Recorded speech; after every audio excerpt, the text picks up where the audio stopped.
베트남 남성과 결혼한 한국 여성이 실은 한국 남성과 결혼했다가 이혼한 베트남 출신의 그 남자도 자동적으로 국적을 갖게 된다. 완전 언어 천재. 한국을 이미 다 공부를 다 했어. 이런 상태 아니면 귀화 시험도 통과하기 어렵습니다. 그렇게 존버를 타면서 계획을 실행시킬 수 있겠느냐. 미친 사랑. 천년의 사랑. 남자 만나기도 되게 쉬워. 심지어 그 남자가 전에 살던 남편보다 젊어. 잘생겼네. 몸도 좋아. 건강하네. 젊고 잘생긴 베트남 남성들이요, 이 여자들 절대 가만히 안 둡니다. 네, 안녕하세요. 두부부 정PD입니다. 오늘은 제가 여러분들이 굉장히 오해하고 있는 한 주제에 대해서 얘기를 해보려고 합니다. 여러분들 국제결혼 관련해가지고 도망가는 베트남 여성들 혹은 도망가는 외국인 아내들 이야기 관련해가지고 이런 얘기들 들어보셨을 거예요. 이 여자들이 한국에 와가지고 국적을 취득한 다음에 본국에 있는 남자친구, 본국에 있는 남편을 데리고 와서 같이 살기 위해서 도망을 간다. 그런 목적으로 한국에 들어왔다. 이런 얘기들 굉장히 많아요. 그래서 이런 뉴스가 있어요. 한국 남성과 결혼, 국적 취득 후 이혼, 뒤통수? 이런 뉴스들이 굉장히 많이 나왔어요. 베트남 여성이 국적을 취득한 다음에 베트남의 남편 혹은 남자친구를 데리고 와서 다시 결혼을 한다. 그래서 국적을 또 취득을 하게 한다. 그런 분들이 있기는 하겠죠. 있을 수는 있습니다. 근데 이 모든 걸 다 그런 식으로 얘기를 하면 안 된다는 거. 실질적으로 이렇게 되기가 너무 쉽지가 않아서 그래요. 그래서 이것 가지고 사람들이 베트남 남성과 결혼한 한국 여성이 실은 한국 남성과 결혼했다가 이혼한 베트남 출신의 귀화 여성일 거라고 추측. 귀화한 베트남 여성이 베트남 남성과 결혼을 하면서 그 남자도 자동적으로 국적을 갖게 된다. 뭐 이런 식으로 얘기를 하시는 거죠. 또 그럴 수 있습니다. 그런 부분들이 없지 않아 있기도 하고요. 근데 모두 다 그렇다라고 얘기하는 거는 좀 문제가 있습니다. 이게 되게 쉬울 거라고 생각해서 사람들이 이렇게 생각을 하는 모양인데 이게 생각보다 쉽지가 않습니다. 일단 오해들이 너무 많기 때문에 일단 오해부터 하나씩 풀어가면서 얘기를 해보도록 할게요. 먼저 이 국적 취득에 대한 오해들이 많이 있습니다. 첫 번째 오해, 국제 결혼을 하면 바로 국적이 나온다? 이렇게 생각하시는 분들이 있어요. 의외로 많이 있습니다. 근데 대한민국이 그렇게 쉬운 나라가 아니에요. 결혼했다고 바로 국적 주는 나라가 세상에 어딨나? 국적을 따기 위해서는 굉장히 많은 조건이 필요합니다. 간이 귀화라는 걸 해야 돼요. 간이 귀화를 하기 위해서는 국적법에 의해서 첫 번째, 국민인 배우자와 혼인 상태일 것. 정식적인 결혼 상태여야지 이제 간이 귀화 신청이 가능합니다. 2년간의 체류 기간이 인정이 되어야 됩니다. 사실혼 관계, 결혼한 것처럼 살고 있다. 뭐 이런 관계일 경우에는 귀화 신청은 가능하지만 간이 귀화가 아니기 때문에 5년 거주를 해야지 귀화 신청을 할 수가 있어요. 근데 간이 귀화는 한국에 2년만 체류하면 귀화 신청이 가능해지는 거죠. 2년을 쭉 살아야 돼요. 중간에 한번 베트남을 갔다 오거나 한 부분들은 거주 지속 기간에서 빠집니다. 그러니까 한 달을 베트남에 갔다 왔다 이러면 한 달 더 살아야 돼요. 2년 1개월을 살아야 되는 거야. 일단 그 2년을 채우면 간이 귀화 자격이 생겨요. 2년 살았다고 그냥 국적 주는 게 아니에요. 2년이 지나야 자격이란 게 생깁니다. 필요한 요건들이 또 몇 가지가 더 있어요. 금고 이상의 형을 선고받은 사람, 한국에서 범법을 저질렀어요. 형이 끝나고 10년이 지나지 않으면 귀화를 못합니다. 벌금형이 있으면 벌금을 납부한 지 5년 지나야 되고, 세금 체납 같은 것들, 그런 경우가 있어도 귀화 시험의 자격에 제한이 됩니다. 이제 공부를 해야 돼. 시험이 쉽지가 않습니다. 우리나라 사회, 문화, 경제, 정치 이런 것들의 시험도 보고요, 언어에 대한 시험도 보고요, 면접관들 앞에서 면접도 보게 되는 거예요. 그 시험을 다 통과를 하고 애국가 제창까지 해야 귀화 시험이 끝나는데, 이 점수 커트라인을 넘지 못하면 귀화가 불허됩니다.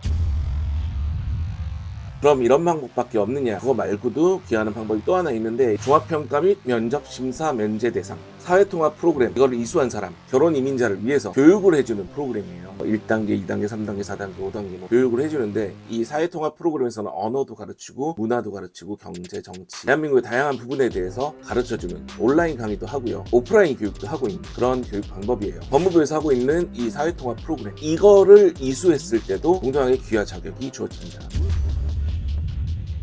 그러면 사회통합 프로그램 하면 되겠네 하시는 분들이 이거 엄청 오래 걸려요. 저희 와이프 같은 경우에 1년 넘게 공부를 해서 사회통합 프로그램 이수를 했습니다. 그래가지고 종합평가를 봐가지고 이제 부르면 가서 선사하고 이제 귀화증 받아오면 끝이 나는 거예요. 이렇게 해서 2년 거주했죠. 그 다음 공부하고 나서 이제 귀화됐다고 인정돼가지고 귀화증 나오는 데까지 2년 넘게 걸려요. 그럼 나는 그냥 2년 지난 다음에 귀화 신청해가지고 시험 보면 되겠네. 그 시험도 사회통합 프로그램만큼 어려워요. 진짜 완전 언어 천재, 한국을 이미 다 공부를 다 했어, 이런 상태 아니면 귀화 시험도 통과하기 어렵습니다. 그러니까 결혼 이주 여성이 한국에 들어와가지고 공부를 해서 귀화를 따기까지 빠르면 3년, 길면 4년까지 걸린다고 보시면 됩니다. 그래서 4년을 족빠지게 공부해가지고 이혼을 한다? 이 4년 동안 이혼하면 안 되거든. 모르는 거 있으면 남편한테 물어보고 4년 동안 족빠지게 공부를 해요. 그래야 국적을 딸 수 있는 거야. 시험까지 통과를 해야. 근데 이 시험에서 낙방하는 사람들이 진짜 많아요. 저희 와이프 시험 치러 갔는데 어떤 언니는 한 10번 넘게 떨어졌대. 그러니까 빠르면 3, 4년이고 진짜 오래 걸리면 5년이 뭐야 7, 8년 걸리시는 분들도 있어요. 그리고 두 번째 오해, 아이를 낳으면 한국인 남편과의 사이에서 대한민국 국민인 아이를 낳으면 국적을 준다? 틀렸습니다. 안 줘요. 이분들도 아까 첫 번째 설명했던 그 단계들 있잖아요. 그 단계들을 똑같이 거쳐야 국적을 줍니다. 대한민국 법무부가요 그렇게 호락호락하지 않아요. 그냥 주지 않습니다. 옛날에는 그냥 주고 뭐 이랬던 것들이 있었대요. 근데 이런 것들 때문에 생기는 문제들이 굉장히 많아가지고 이거를 다 단계별로 다 막아놨어요. 그래서 그냥 A 있다고 국적 절대 주지 않아요.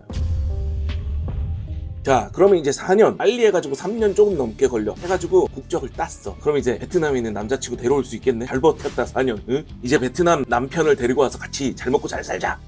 안 됩니다. 한국도 이런 문제가 많기 때문에 법을 계속 바꿔요. 변경된 심사 기준이라는 게 있어요. 2014년도에 나온 거예요. 요새 나온 것도 아니야. 무려 10년 전에 나왔어. 초청인이 과거 한국인과의 혼인을 이유로 한국 국적을 취득한 사람이라면, 그러니까 한국 남편과 결혼해서 귀화를 한 다음에 한국 국적을 딴 베트남 여성이라면, 이런 뜻이에요. 국적을 취득한 날로부터 3년이 지나지 않으면 외국인 배우자를 못 데리고 온다. 이게 무슨 말이에요? 내가 얘기했죠. 국적 취득하려면 3년에서 4년 이상 걸린다고. 거기에 이제 3년 제한이 걸려. 그럼 7년, 6년, 7년 빡대가리 해서 귀화 시험을 계속 떨어진 거야. 귀화를 결국 딴 게 5년, 6년 만에 땄어요. 이 제한 걸리잖아요. 그럼 뭐 9년, 10년 이렇게도 걸리겠네. 그러니까 짧아봤자 6, 7년, 길면 막 10년이에요. 그 기간이 절대 짧은 게 아니잖아요. 야, 내가 너 데리고 올 테니까 6년만 기다려, 7년만 기다려. 군대 2년도 힘들었어. 어떻게 기다려? 그러니까 상식적으로 생각해보세요. 결혼 전 만나던 사람하고 6, 7년 동안 그렇게 존버를 타면서 계획을 실행시킬 수 있겠느냐. 본인이 그 남자라고 생각을 해보시고 본인이 그 여자라고 생각을 해보시고 가능할지 한번 자문을 해보세요. 그럴 수 있어. 그 정도 존버할 수 있는 정말 대단한 인내력의 소유자가 있을 수 있습니다. 그게 만약에 1000명이면 그 1000명 중에 몇 명 정도 될 것 같아요? 한두 케이스예요. 미친 사랑,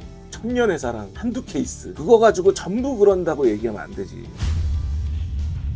보통은 저거 기다리지 못해요. 도망갈 생각을 처음부터 하고 있었다. 외국인 등록증 받고 튑니다. 국적까지 못 기다려요. 4년 어떻게 기다려? 그러면 이제 그 얘기를 하겠지. 아니, 야, 그러면 어떻게 얘들이 베트남 사람들하고 결혼하는 비율이 이렇게 높아? 내가 알고 있는 베트남 커뮤니티 내에서 이렇게 얘기를 해주는 게 있어요. 그냥 한국 남자랑 결혼하고 귀화까지 하고, 그런데 이제 성격 차이로 이혼을 할 수도 있고 문제가 생겨서 이혼을 할 수도 있는 거잖아요. 한국 여자, 한국 남자도 이혼하잖아. 베트남 여자, 한국 남자도 이혼을 합니다. 이혼을 안 한다면 그게 거짓말이야. 이혼을 하고 나서 이 여자들이 한국 남자를 찾을까 베트남 남자를 찾을까? 만일에 한국 남자한테 학을 뗐으면 베트남 남자를 찾을 가능성이 높겠죠. 그리고 귀한 여성들 베트남 남성들한테 어마어마하게 인기가 많습니다. 여러분들 상상하는 그 이상이에요. 알파메일 하잖아요. 한국 국적을 취득한 베트남 여성은요 거의 알파 피메일이에요. 웬만한 소개에서는 베트남 남자들이 결혼하고 싶어서 줄을 섰어. 이 여자한테 소개받아서 결혼하기도 쉬워. 남자 만나기도 되게 쉬워. 심지어 그 남자가 전에 살던 남편보다 젊어, 잘생겼네, 몸도 좋아, 건강하네. 젊고 잘생긴 베트남 남성들이요 이 여자들 절대 가만히 안 둡니다. 어떻게 해서든 꼬시고 결혼하고 싶겠지. 이미 한국에 들어와 있는 베트남 남성들이 무적 상태의 여성들이에요. 얼마나 인기가 많겠어.